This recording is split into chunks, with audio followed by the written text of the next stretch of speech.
কিন্তু তা না করে দেখেন এখন সমাজে লটারি কাটা বেড়েছে না কমেছে? অনেক বেড়ে গেছে। কারণ চায়ের দোকানের থেকে লটারির দোকানে ভিড় বেশি। কদিন আগে একজন ভিডিও করে একজন তো আল্লাহর কাছে দোয়াই চেয়ে ফেলল, আল্লাহ 30 টাকা দিয়ে লটারি কেটেছি, দয়া করে 1 কোটি টাকা পাই দাও, তোমার আরো বেশি বেশি করে নামাজ রোজা করো। আচ্ছা, লটারি কেটে আল্লাহর কাছে দোয়া চাওয়া যাবে? জোরে বলেন। কোনোদিন চাওয়া যাবে না। খালি সমাজে দেখেন সব ডেভেলপ হয়, বিড়ি খেলে ঠোঁট কালো হয়ে যায়, চোখ মদ খেলে চোখ লাল হয়, লটারি কাটলে সে গরিব হয়। আবার এমন আল্লাহর নামাজি বান্দা আছে এরা আল্লাহকে সিজদা দেয়, এদের কপালে একটা কালো স্পট পড়ে যায়। আম্মা আয়েশা বলেন, ইয়া রাসূলুল্লাহ, হাবিবাল্লাহ, কাল কিয়ামতের ময়দানে আল্লাহর কোটি কোটি বান্দা থাকবে, আপনি আপনার উম্মতদের কেমন করে চিনবেন? আল্লাহ রাসূল বলেছিল, বিবি আয়েশা, যারা আমার প্রকৃত উম্মত হবে তাদের চেহারা দিয়ে আমি রাসূলুল্লাহ আমার নূরের জ্যোতি জ্বলতে থাকবে। নারায়ে তাকবীর, নারায়ে তাকবীর। তাহলে জেনে রেখে দেন, আজ ভাবা লাগবে আপনাকে আমাকে, আমার ভাই। তাহলে আমাদের নামাজ মাস্ট ইম্পর্টেন্ট, আদা করতেই হবে। একটা যুবক ছেলে, শুনছেন তো, মনোযোগ দিয়ে শুনেন। একটা যুবক ছেলে একদিন রাসূলুল্লাহর দরবারে চলে গেছে, নবীর দরবারে যে চুপ করে বসে আছে। আল্লাহ নবী যুবকের দিকে তাকিয়ে মুচকে মুচকে হাসতে লাগলেন। জোরে বলবেন না? যুবকের হাসি দেখে, যুবক নবীর হাসি দেখে বাড়ি চলে এসেছে। কাজ করতে যায়, মনে পড়ে রাসূলুল্লাহর মুচকি হাসি। ঘুমাতে যাচ্ছে, মনে পড়ে রাসূলুল্লাহর মুচকি হাসি। কাজ করতে পারে না, ঘুমাতে পারে না, বারে বারে রাসূলে পাকের নূর চাঁদ মুখখানার কথা মন চাই। যুবকটা একদিন বাড়িতে আছে, যাই করতে যাই নবীর কথা মনে পড়ে। একদিন বাড়ি থেকে আল্লাহ রাসূলের দরবারের দিকে চলে গেল।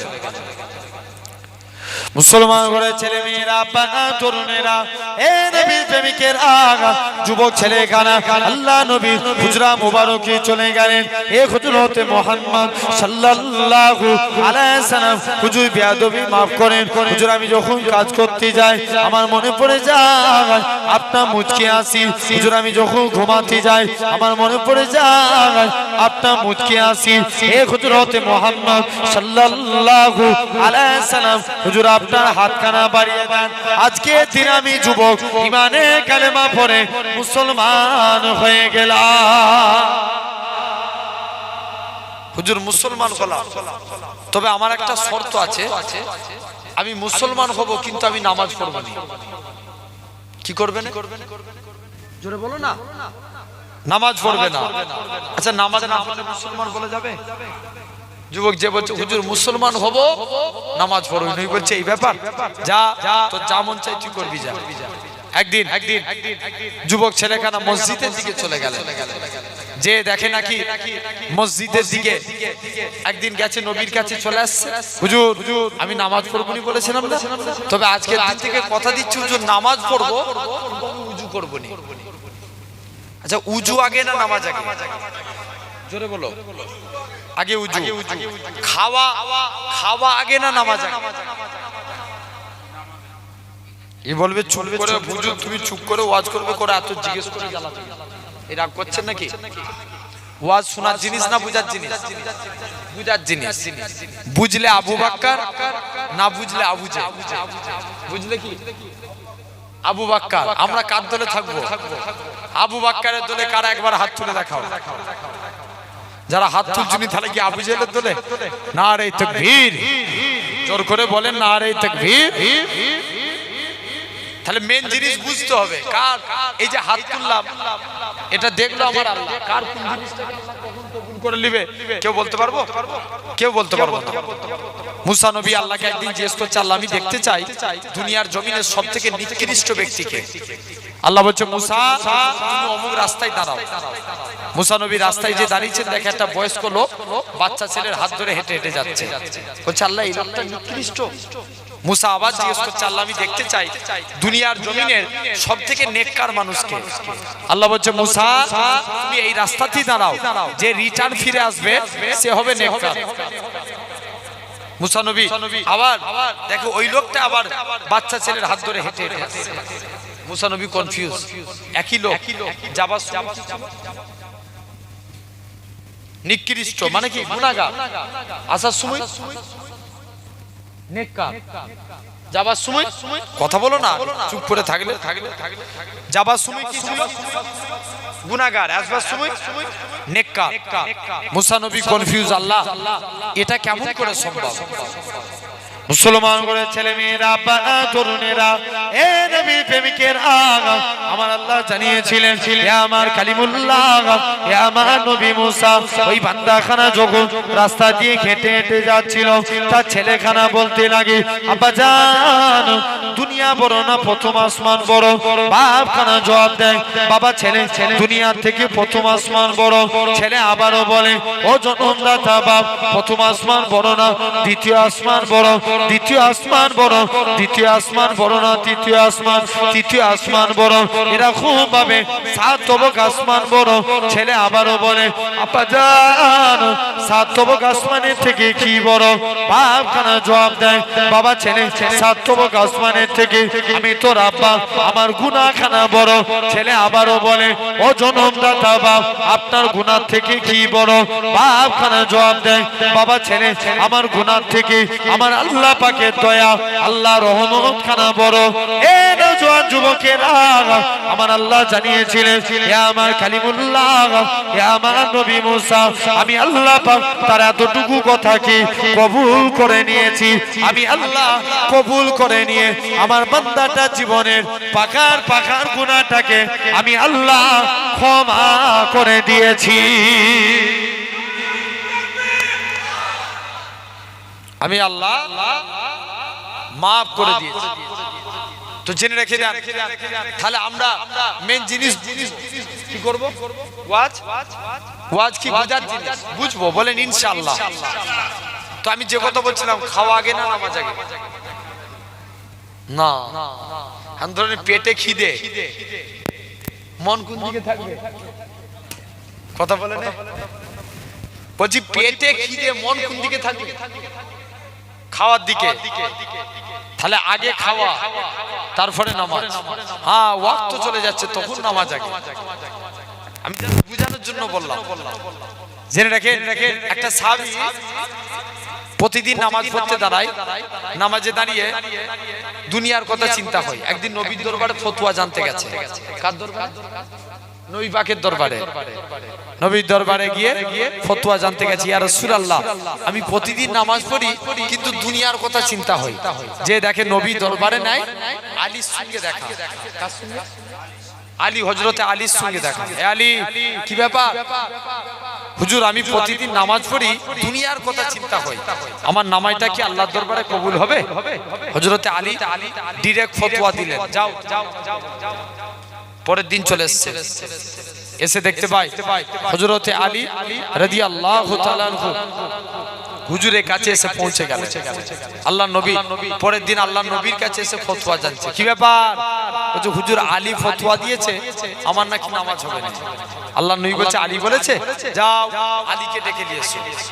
হযরতে আলীকে ডেকে নিয়ে আসলে, আলী, তুমি উজু করে এসো, 2 রাকাত উজু করে 2 রাকাত নামাজ পড়ো, আমি রাসূল তোমাকে একটা চাদর গিফট করব।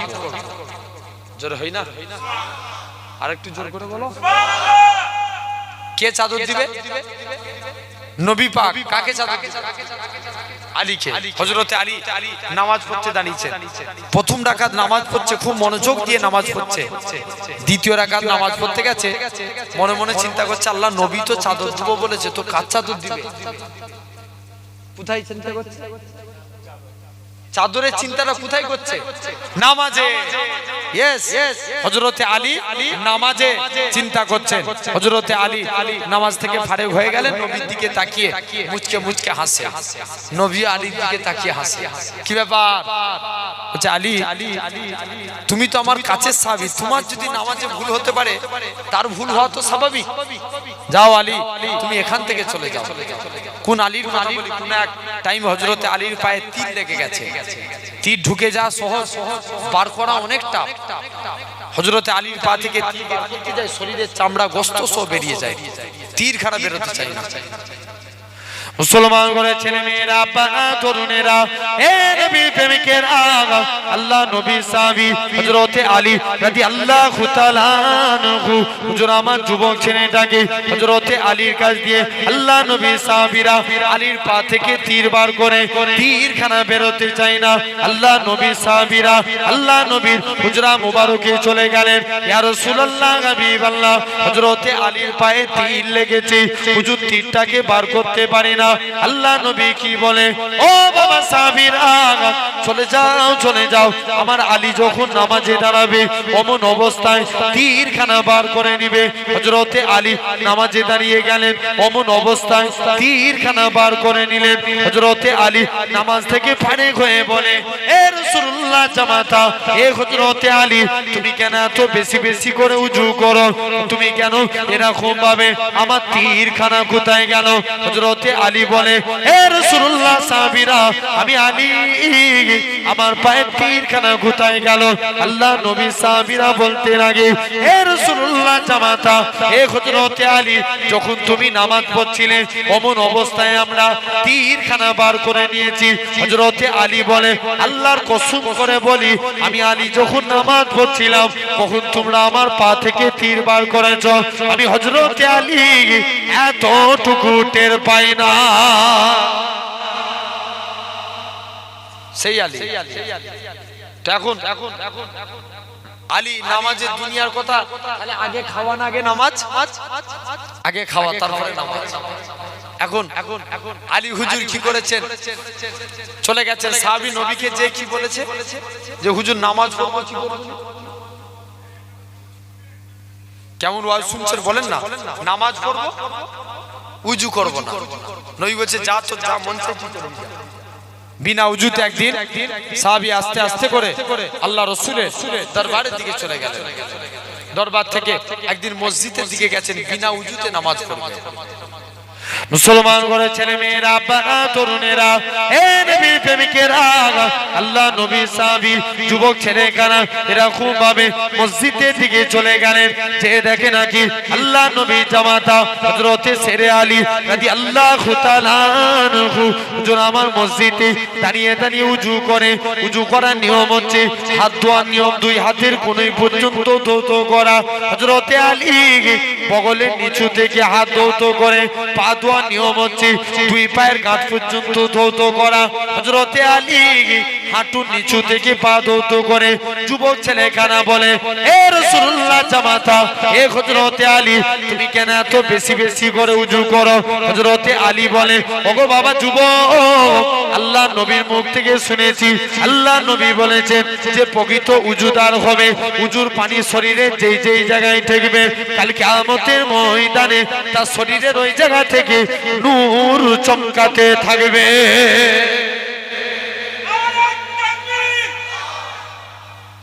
তাহলে এক নাম্বার আমরা আল্লাহর গোলাম হতে গেলে আমাদের নামাজ মাস্ট ইম্পর্টেন্ট আদা করতেই হবে বলেন ইনশাআল্লাহ হবে তো নাকি দুই নাম্বার আল্লাহকে রাজি করতে চাই দ্বিতীয় নাম্বার আমাদের কাজ গায় শুনছো মনোযোগ দিয়ে শুনো দ্বিতীয় নাম্বার কাজ হলো কলেমাকে জিন্দা করা লাগবে রাজি আছি না আমরা কাকে জিন্দা করব আচ্ছা ইসলামকে হাজারো চেষ্টা করলে ইসলামকে কেউ মিটাতে পারবে জোর করে বলেন না মনে হচ্ছে মিটাবে নাকি তাহলে আওয়াজ দিয়ে বলেন মিটাতে পারবে হাজারো চেষ্টা করলে যতদিন এই দুনিয়াতে মাথায় টুপি পরনেওয়ালা আল্লাহর গোলামরা থাকবে ইসলাম জিন্দা ছিল ইসলামের পতাকা উড়ছে উড়ছে উড়বে জোরে বলে হাজারো চেষ্টা করলে মিটাতে পারবে না ইয়ামান বলে একটা দেশ ছিল কোথায় ইয়ামান সে দেশে এক বাদশা ছিল যার নাম ছিল ইউসুফ জুনওয়াজ কি নাম বললাম ইউসুফ জুনওয়াজ সে নিয়ম করেছিল আমার দেশে কেউ কলেমার পতাকা উড়াতে পারবে না দেখেন আল্লাহ ইচ্ছা করলে কেমন পারেন আমার দেশে কেউ কলেমার পতাকা উড়াতে পারবে না ইউসুফ জুনওয়াজ আস্তে আস্তে করে চলে গেলেন আপনার অনেক দিন মুসলমানদের অনেক দিন অত্যাচার করার পর এখন বুড়ো হয়েছে বলেন তো ভাই বুড়ো হলে মানুষের চিন্তা বাড়ে না করে বাড়ে বাড়ে বুড়ো হলে চিন্তা বেড়ে যায়। আর বুড়ো হয়েছে বলছে আমি তো মুসলমানদের উপর যে হারে অত্যাচার করেছি, এরা যদি ক্ষমতা পায় আমার অবস্থা খারাপ করে দেবে। বলছে যাই চলে গেছেন ইউসুফ জনওয়াজ এক জাদুঘরের কাছে গেছে। জাদুঘরকে যে বলছেন বাবা জাদুঘর, আমি চাই যেন আমার মননের পর ক্ষমতা পায় আমার ছেলে, তার মরণের পর তার ছেলে, কি কাজ করলে পাওয়া যায়? জাদুঘর বলছে চলে যাও, আমি জানি না। জাদুঘরকে ডেকেছে, বলো না কি কাজ করলে পাওয়া যায়? জাদুঘর বলছে ঠিক আছে আমি বলে দেবো, শুনে রেখে দেন। এক নাম্বার, তোমার ছেলে পর তার ছেলে যদি সবাই ক্ষমতা পেতে চায়, যাও একটা যুবককে আমার কাছে নিয়ে এসো। মনোযোগ দিয়ে শুনেন, একটা যুবক ছেলে সাথে করে নিয়ে, যেনার নাম ছিল আব্দুল্লাহ, তাকে সাথে করে নিয়ে কার কাছে গেলেন? জাদুঘরের কাছে। রাজা জাদুঘরের কাছে চলে গেলেন। রাজা জাদুঘর বলছে একে আমি এমন জাদুবিদ্যা শিখাবো, এই পরস্পর মানুষের মধ্যে ঝামেলা ক্রিয়েট করবে, মানুষরা নিজেরা ঝামেলা করে মরবে আর তোমরা রাজত্ব করবে। ইউসুফ জনওয়াজ ছেলেটাকে রেখে দিয়ে চলে এলো। 6 মাস কন্টিনিউয়াসলি ছিল। ঘোষণা করে দিল আমার দেশে কেউ কলেমার পতাকা উড়াতে পারবে না, আল্লাহর নাম বলতে পারবে না। 6 মাস পর যুবকটা একদিন দেশের মাটিতে পা রেখেছে। ওই দেশি গাছতলায় বসে আছেন একজন আল্লাহর ওলি মাহবুব বান্দা। তিনি গাছতলায় বসে বসে আল্লাহ আল্লাহ জিকির করছে। আর যুবক এসে বলছে মুরব্বি, তুমি জানো না এই আমান দেশে আল্লাহর নাম বলা যাবে না, তুমি আল্লাহ আল্লাহ জিকির করছো, যাও তুমি এখান থেকে চলে যাও। মুরব্বিটা যুবকটাকে ডাকে, বাবা তুমি কলেমা সৈনিক হও, কবরে নাজাত পেয়ে যাবে। বলছে এই কলেমাকে মিটানোর জন্য কি শিখেছে? কথা বলো। জাদু শিখে এসছি আর আমি কলেমা সৈনিক হব? ইম্পসিবল, ইমানা যাবে না। চলে গেলেন। যুবক ছেলেখানে আস্তে আস্তে করে ওই জায়গাতে কিছুটা দূর চলে গেল। মুরব্বি একবার যুবকের দিকে তাকিয়ে কাঁদে, আবার মুচকে মুচকে হাসে। যুবকটা বলছে আল্লাহ হুজুর কি খেপে গেল নাকি? একবার কাঁদছে একবার হাসছে, ব্যাপারটা কি? যে দেখি মুসলমান ঘরের ছেলে মেয়েরা, বাবা তরুণেরা, হে নবীর প্রেমিকেরা, যুবক ছেলেখানা দৌড়ে দৌড়ে চলে যায়। ওগো আল্লাহ পাকের ওলি, বলো তো দেখি তুমি আমার দিকে তাকিয়ে তাকিয়ে একবার তুমি কাঁদতেছিলে, কি কারণে কাঁদছিলে? যুবকটাকে আল্লাহর ওলি বলতে লাগি, ওগো বাবা ছেলে আমি এই জন্য কাঁদতে লাগি, কেননা শুনে রেখে দাও তুমি তো কবরের, তুমি আল্লাহ সৈনিক হলে না, কেননা তোমার এই সুন্দর চেহারা কবরে তুমি চলে যাবে, তোমার এই সুন্দর চেহারা কবরের মাটি খেয়ে ফেলবে। সেই দিনে তোমার কি হবে? সেই দিনের কথা চিন্তা করে আজকের দিনে আমি কাঁদি। তবে হুজুর আপনি কেন হাসেন? এমন সময়তে আমি যখন কাঁদতে লাগি, আমার আল্লাহ পাক আমাকে ডাক দিয়ে বলে, ইলহামের মধ্যে জানিয়ে দেয়, ভাই আমার বান্দা কেঁদো না কেঁদো না, রাজা একে জাদুবিদ্যা শিখতে পাঠিয়েছে ইসলামকে মিটানোর জন্য। আর আমি আল্লাহ জানিয়ে দিলাম এই যুবকের দ্বারাই আমি আল্লাহ পাক পুনরায় ইসলামকে জিন্দা করে দেখাবো।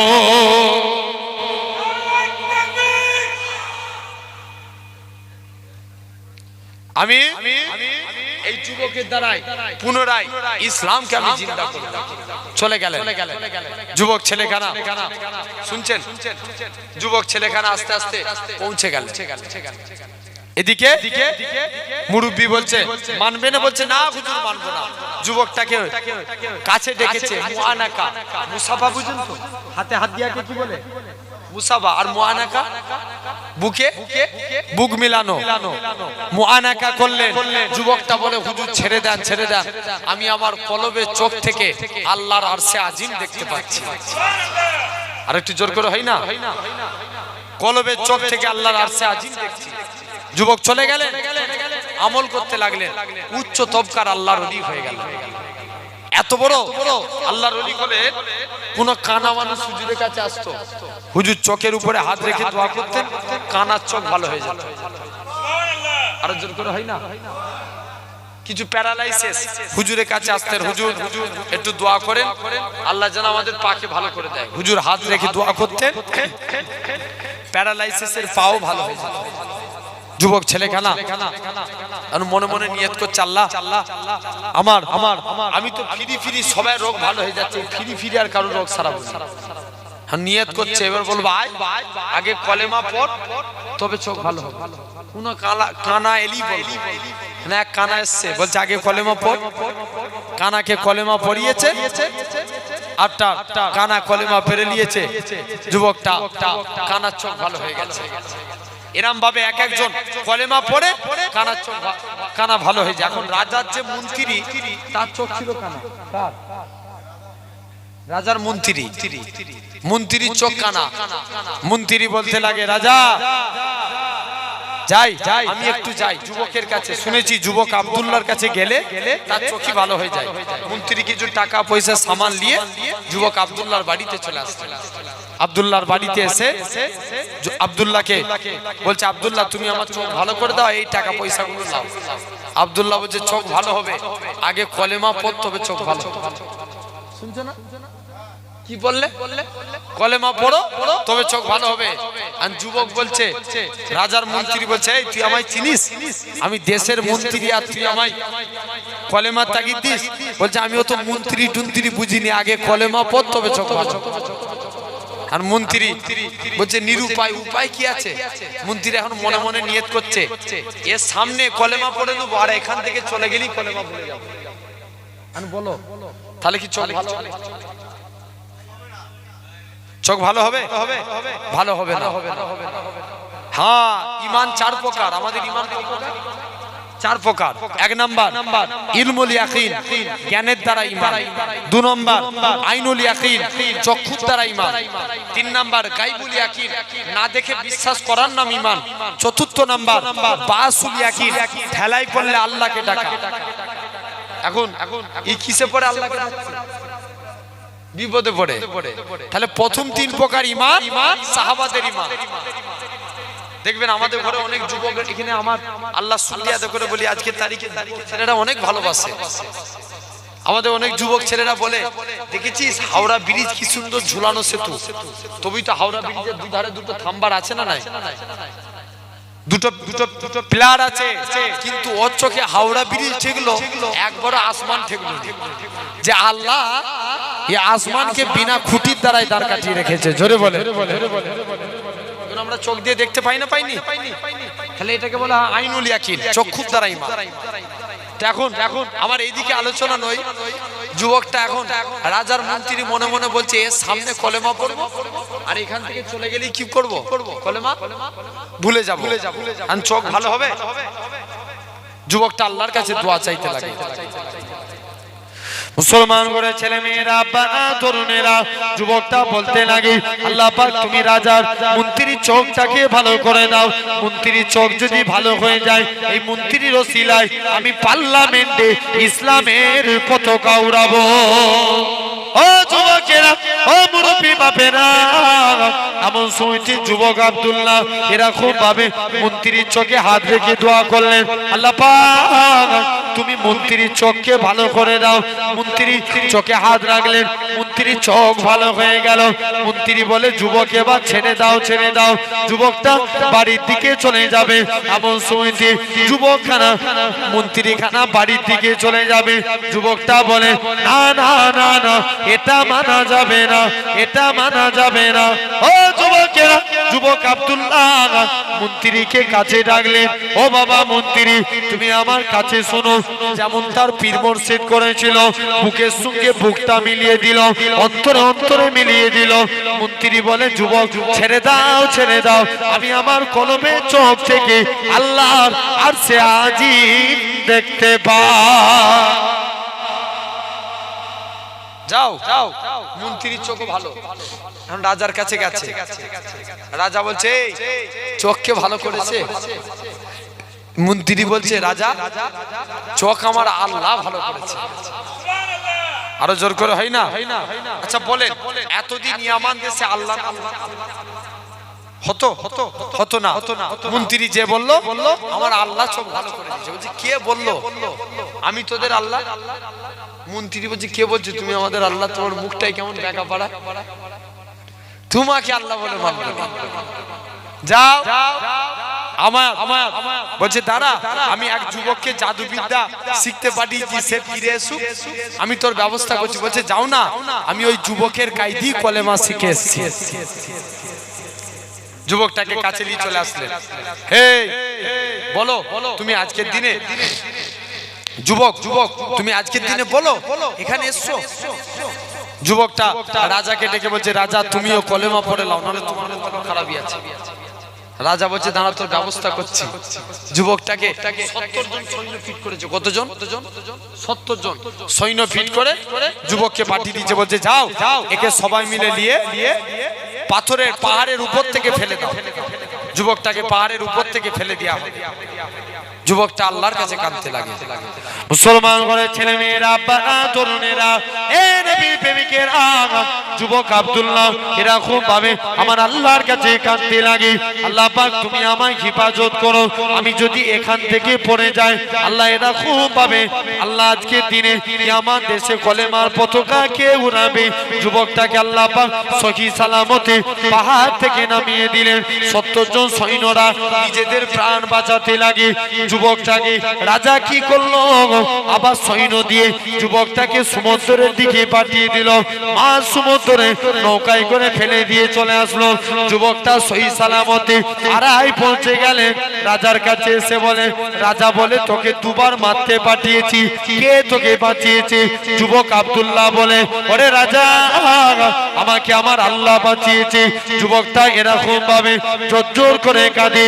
ও যুবকেরা, ও নবীর প্রেমিকেরা, এমন সময়তে যুবক ইউসুফ জুনওয়াজ বলে, তুমি কি চাও বলো। রাজা যুবক আব্দুল্লাহ বলে, তুমি এলাকায় একটা সমাবেশ করো। সমাবেশের ডাক দিলেন। হাজার হাজার যুবক মুরব্বী সবাই ওই সমাবেশে চলে গেলেন। যুবক আব্দুল্লাহ বলতে লাগে, এই আমার দেশে মানুষেরা, তোমরা আমার আল্লাহকে মেনে নাও, পরকালে নাজাত পেয়ে যাবে, আযাবে জাহান্নাম থেকে রেহাই পেয়ে যাবে। যুবক আব্দুল্লাহ বলে, হুজুর আজকের দিনে হাত বাড়িয়ে দেন। যখনই হাত বাড়িয়ে দিলেন, সঙ্গে সঙ্গে যুবক ছেলেখানার হাতে হাত দিয়ে ওই আমার দেশের হাজার হাজার মানুষ ইমানে কালেমা পড়ে মুসলমান হয়ে গেলে।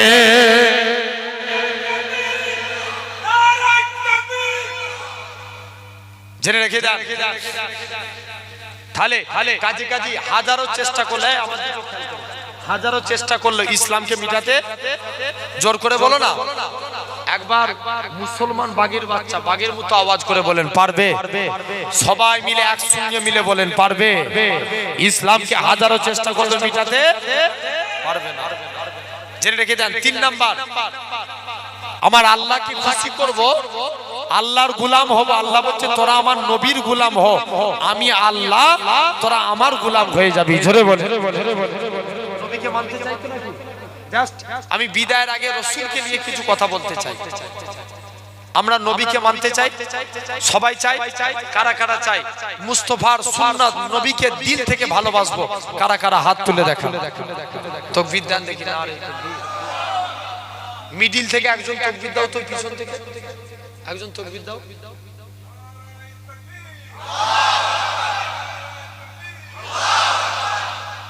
আচ্ছা, এই যে আমি যেরকম মিডিল বরাবর দাঁড়িয়ে আছি না, দেখছি কোন দিকে কি বেশি হয়। আমার সুজাসুজি এদিকটা একটা দল, এদিকটা একটা দল। দেখি এই মিডিল বরাবর একদম। এই দিকের ভাইগুলো তাকবীর দেন, এই দিকের গুলো চুপ করেন তো। না রে, ওদের কাছে হেরে যাবো, ওরা আগে মন নিচ্ছে, আর একবার নিল না রে তাকবীর, এই আওয়াজ। আচ্ছা দেখি এবার আপনারা দেন তো দেখি। না রে তাকবীর, কোন দিকটা বেশি হারিয়ে দিল, দেখলে তো। আচ্ছা আর একবার দেন। না রে তাকবীর, না রে তাকবীর। দেখি এবার আপনারা। না রে তাকবীর, মাশাআল্লাহ, একসঙ্গে সবাই দেন। না রে তাকবীর, না রে তাকবীর। আলহামদুলিল্লাহ। ভাই, নবীর বিরুদ্ধে যদি কেউ কথা বলে, আমাদের এক হয়ে আন্দোলন করার দরকার আছে না নাই? চিৎকার দিয়ে বলেন আছে না নাই? যারা মুস্তাফার বিরুদ্ধে কথা বলবে, এক হয়ে আন্দোলন করতে হবে। ঠিক সব মেনে নিয়ে যাবে, নবীর অপমান সহ্য করবে? আরে নবী আমাদের কলিজা, জেনে রেখে দেন। হয়তো আপনারা ভাবতে পারেন নপুর শর্মাকে দুনিয়ার মানুষ ছেড়ে দিয়েছে, কিন্তু আমার আল্লাহ ছেড়ে দিবে মনে হয়? জোর করে বলো না, কোনদিন ছাড়বে না। 2019 সালে ফ্রান্সের এক কুখ্যাত কাফের সে নবীর কার্টুন তৈরি করেছিল। দেখেন আল্লাহকে 21 সালে রোড অ্যাক্সিডেন্টে মেরেছে। বাংলাদেশের এক নাস্তিক মহিলা যার নাম ছিল তসলিমা নাসরিন নবীর সম্মান নিয়ে কথা বলেছে, আল্লাহকে চিরতরে পঙ্গু করে দিয়েছে। আজও বলে যায় বিশ্বাস করেন, ভরসা রাখেন আল্লাহর উপরে। নপুর শর্মাকে দুনিয়ার মানুষ ছেড়ে দিলেও আমার আল্লাহ ছেড়ে দিবে? জোরে বলেন ছাড়বে? আল্লাহ এর বিচার করবে, ঠিক কি না? জেনে রেখে দেন আমার সোনার ভাইয়েরা, আব্বারা, তরুণেরা। আই দিকে দিকে মাদ্রাসাকে বন্ধ করে দিতে চায়, মসজিদকে ভাঙতে চায়। আপনারা মসজিদ ভাঙার দিকে না গড়ার দিকে? জোরে করে বলেন। জেনে রেখে দেন আজ কি হারে চলছে দেখেন। আমাদের প্রথম কাবা মসজিদুল আকসাকে দখল করা। ইসরায়েলদের মূল টার্গেট মুসলমানদের উপর অত্যাচার করা না, ওদের মূল টার্গেট কি?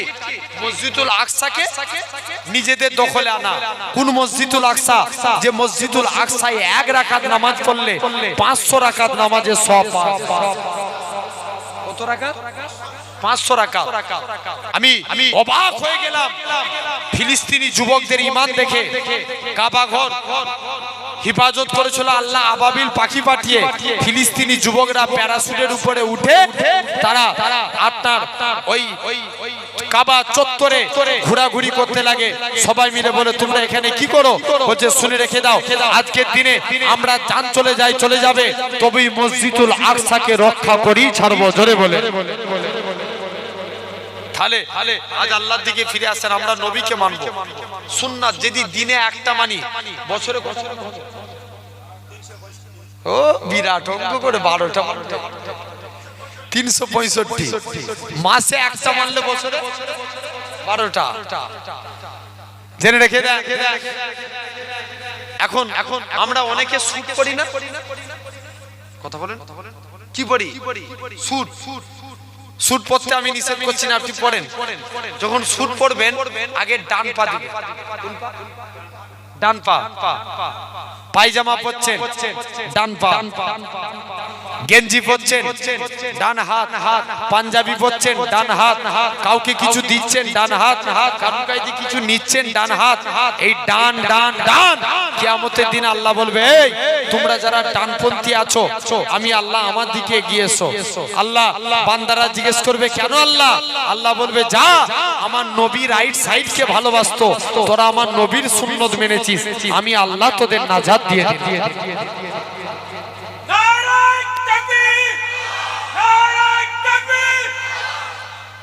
কোন দিকটা মানার জন্য? ডান সাইড। তাহলে আজকের পর থেকে আমরা যখন পাঞ্জাবি পরবো কোন হাত আগে? পায়জামা পরলে, স্যুট পরলে ডান পা। জেনে রেখে দেন, এটা 1 নাম্বার। 2 নাম্বার, আমরা অনেকে নখ কাটি না? এমনি তো নখ কাটেন, এই আঙুলটার নাম কি? কোন হাতে? ডান হাতে। ডান হাতের শাহাদাত আঙুল যখন নখ কাটবো, ডান হাতের শাহাদাত আঙুলের নখটা কাটে, পরস্পর কেটে আসে। বাম হাতের বুড়ো আঙুল পরস্পর কেটে যান, বাম হাতের বুড়ো আঙুল ডান হাতের বুড়ো আঙুল। এভাবে যদি নখ কাটতে পারেন, আল্লামা নববী রহমাতুল্লাহ আলাইহি বলছেন এটা সুন্নতে রাসূল অনুযায়ী নখ কাটা। তাহলে আমরা নবীর সুন্নত মানবো। কোন নবী? কত আল্লাহ মাকাম দিয়েছিলেন। আরবের একটা সিস্টেম ছিল, বিধবা মেয়েরা কেউ গায়ে আতর মাখতে পারবে না। আতর আমার এলাকাতে সিস্টেম, বিধবা নারীরা হাতে চুড়ি পরতে পারে না, নাকে নাকছাবি পরতে পারে না, কালারিং শাড়ি পরে না, কারণ স্বামীর সম্মানে। আরবের সিস্টেম আপনার সবাই মিলে কি করেছেন, স্বামী মারা গেছে আব্দুল্লাহ, ইন্তেকাল হয়ে গেছে আমিনার পেটে আমার রাসূল। এমন সময়তে দেখতে পাওয়া যায় আমিনা বাড়িতে কাজ করে গোটা মক্কার জমিনে খুশবু ছড়ায়। সবাই মিলে বলে বলে আমিনা তুমি কোথায় খুশবু পেলে? আমিনা এই খুশবু কোথায় পায়? আমিনা আব্দুল মুত্তালিবের লজ্জায় মাথা হেঁট হয়ে যায়। নিজের বাড়িতে এসছে, স্ত্রীকে এসে জিজ্ঞেস করছে, স্ত্রী বলো না আমিনা কোথায় খুশবু পায়? স্ত্রী বলে স্বামী শুনে রেখে দাও, আমি কদিন ধরে দেখছি আমিনা যখন গোসলখানায় ঢুকে যেন মনে হয় কে গোসলখানায় আতর ঢেলে দিয়ে। বলছে যাও না আমিনাকে জিজ্ঞেস করো, আমিনা তুমি কোথায় খুশবু পেলে? আমিনা বলছে আব্বা আজ আপনারা আমাকে বলতে বাধ্য করলেন, আমি আমিনা যখন গোসলখানায় যাই আমি আমিনা মুখ থেকে থুতু বার করে দিলেন। বলে আব্বা থুতু বেরোতে দেরি, খুশবু ছড়াতে দেরি হয়। আরো জোর করে হয় না? কি থুতু বেরোতে দেরি, খুশবু ছড়াতে দেরি হয় না। আব্বা এটা আমার খুশবু না, আমার পেটেরটা খুশবু। আব্বা আমি আমিনা যখন বাড়ি থেকে বেরিয়ে যাই আকাশের মেঘগুলো ছায়া করে নিয়ে যায়। আমি আমিনা যখন গোসলখানায় ঢুকি এরকম ভাবে আমি আমিনা যখন বালির উপরে পা রাখি, পা রাখতে দেরি, বালি ঠান্ডা হতে দেরি হয় না। আমি আমিনা পাথরের উপরে পা রাখি, পা রাখতে দেরি, পাথর ঠান্ডা হতে দেরি হয় না। আব্বা শুধু তাই নয়, যেদিন থেকে আমি আমিনা কুয়ার কাছে চলে যাই অটোমেটিক কুয়ার পানি নিচে থেকে উপরে উঠে যায়। মক্কার মেয়েরা বলে আমিনা তুমি কোথায় ছিলে? আমিনা তুই কুয়ার কাছে যাস না, তুই কুয়ার কাছে থাক, দরকার হয় আমরা তোর বাড়িতে পানি পৌঁছে দিয়ে আসবো। আমিনা বলেন আমি কুয়ার কাছে থাকি, কুয়ার কাছ থেকে আমি আমিনা যাই না। শুধু এটা আমার খুশবু না আব্বা, যেদিন থেকে আমার পেটে বাচ্চা আসে ঘরের দেয়ালগুলো আমায় সালাম দেয়, মা আমিনা তুঝে সালাম। তাহলে সেই নবী আল্লাহর উম্মতের। আচ্ছা বলুন তো নবী উম্মতকে বেশি ভালোবাসে না আমরা উম্মত নবীকে বেশি ভালোবাসি? হ্যাঁ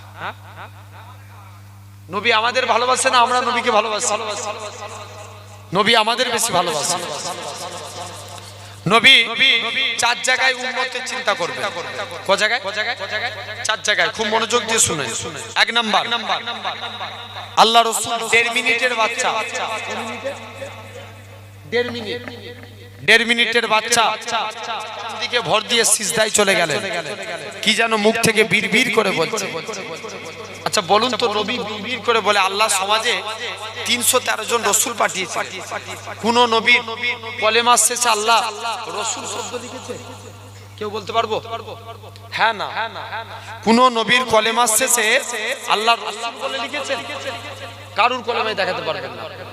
প্রমাণ নেন 312 জন নবীকে আল্লাহ কলেমা দিয়েছে। মুসলমান করে ছেলে মেয়েরা, বাবা তরুণেরা, এ নবীর প্রেমিকেরা, আল্লাহ পাক আদম নবীর কলেমা দিয়েছিলেন লা ইলাহা ইল্লাল্লাহ। আদম সাফিউল্লাহ রাসূলুল্লাহ বলে না, আল্লাহ মুসা নবীকে, ইব্রাহিম নবীকে কলেমা দিয়েছিলেন লা ইলাহা ইল্লাল্লাহ। ইব্রাহিম খলিলুল্লাহ রাসূলুল্লাহ বলে না, আল্লাহ ঈসা নবীর কলেমা দিয়েছিলেন লা ইলাহা ইল্লাল্লাহ। ঈসা রূহুল্লাহ রাসূলুল্লাহ বলে না। এ নওজোয়ান যুবকেরা, আল্লাহ পাক तमाम নবী হযরতে নূহ নবীকে কালেমা দিয়েছিলেন লা ইলাহা ইল্লাল্লাহ। নূহ নবিউল্লাহ রাসূলুল্লাহ বলে না, আল্লাহ तमाम নবীদের নাম ধরে ধরে ডেকেছেন। এরকম ভাবে কোন নবীর কলেমাতে রাসূল বলে না। আল্লাহ আপনার আমার নবীকে কতটা ভালোবাসে, আপনার আমার নবীর কলেমাই বলেছে লা ইলাহা ইল্লাল্লাহ মুহাম্মাদুর রাসূলুল্লাহ। মুসলমান করে ছেলে মেয়েরা, বাবা তরুণেরা, আল্লাহ পাক আপনার আমার নবীর কত মাকাম খানা দিয়েছে। কেননা গোটা কোরআন শরীফ তন্ন তন্ন করে দেখেন আল্লাহ পাক तमाम নবীদের নাম ধরে ধরে ডেকেছে। হযরতে মুসা নবীকে ইয়া মুসা বলে ডেকেছে, সুলাইমান নবীকে সুলাইমান নবী বলে ডেকেছে, আল্লাহ দাউদ নবীকে দাউদ নবী বলে ডেকেছে। এ নওজোয়ান যুবকেরা, আল্লাহ পাক আপনার আমার নবীর নাম ধরে ডাকে না, আপনার আমার নবীকে ইয়াসিন, তোহা, মুজাম্মিল, মুদ্দাসির বলে ডেকেছে। কোন নবী পাকের আলোচনা করি, আবু জেহেল আল্লাহ নবীর কাছে চলে যায়, এ হযরতে মুহাম্মদ সাল্লাল্লাহু আলাইহি সাল্লাম, হুজুর আজকের দিনে আপনার কাছে এসেছি, আপনি যদি চান তাকে দু টুকরো করতে পারেন, আমি আবু জেহেল ইমানের কালেমা পড়ে মুসলমান হয়ে যাব। ও যুবকেরা, নবী মক্কা থেকে চাঁদের দূরত্ব লক্ষ লক্ষ মাইল দূর। নবী আমার জাস্ট আঙ্গুলটাকে ইশারা করেছে, আমার আল্লাহ চাঁদটাকে টুকরো করে দিয়েছে। কোন নবী পাকের আলোচনা করি, 1.5 মিনিটের বাচ্চা কি জানো মুখ থেকে বিড়বিড় করে বলে, আম্মা জান আমি না বলতে লাগে আমি কানটা মুখের কাছে নিয়ে চলে গেলাম, আমার শিশু পুত্রের মুখ থেকে একটাই কথা বাইর হয়, ইয়া রাব্বি হাবলি ইয়া উম্মতি। এক নাম্বার দুনিয়া এসে কোটা আলোচনা হলো, বলো বলো একটা, বাকি আছে কটা? 3টে। 2 নাম্বার যখন নবীর আজরাইল ফারিস্তা নবীর জান কবজ করবে, কার নবী পাকের জান কবজ করবে আজরাইল। নবী হাত রেখে দিয়েছে, আজরাইল হাত রেখে দিয়েছে, এমন সময়তে আল্লাহর নবী বলছে আজরাইল তুমি যেন মনে হয় ওহুদ পাহাড়টাকে আমার বুকে চাপিয়ে দিয়েছো। আজরাইল বলছে ইয়া রাসূলুল্লাহ হাবিবাল্লাহ, আপনার মতন এত আসানির সহিত আমি কারুর জান কবজ করব না। আল্লাহর নবী বলছে আজরাইল তুমি আমায় আজকের দিনে সান্তনা দিচ্ছ? আজরাইল আমার উম্মতরা কত বুড়ো হবে, কত জয়ীফ হবে,